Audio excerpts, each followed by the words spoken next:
olmuşken ne acı ki son şarkım bu.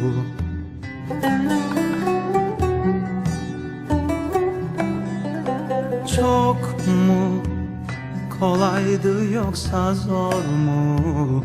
Sisli aşk bu tutku.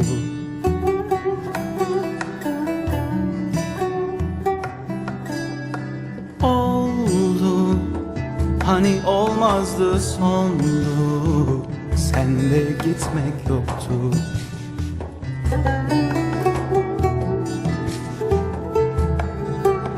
Doldu süre bize, bu bile çoktu, bir hayaldi yok oldu.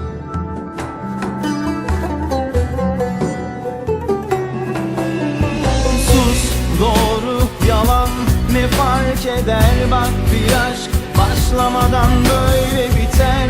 Kime kalır aşk?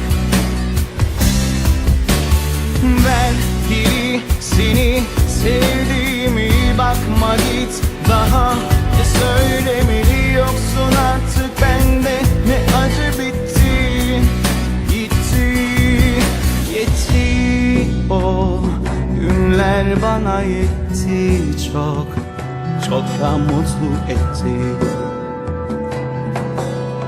Bildi bende yerin ah tekti, bir çocuk bende tükendi.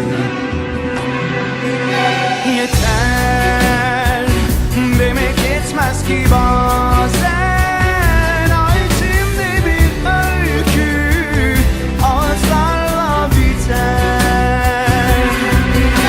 Güler yüzüme taktığım bir sen, ay içimdeki türkü dudaktan kalbe düşer.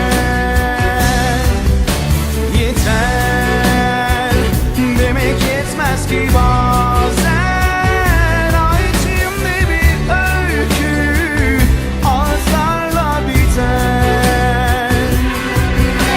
Güler yüzüme taktığım bir sen, ay içimdeki türkü dudaktan kalbe düşer.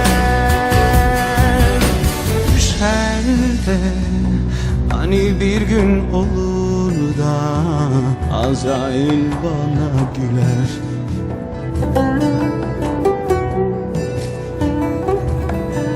Bir yerde hani bir gün olur da Azrail bana güler.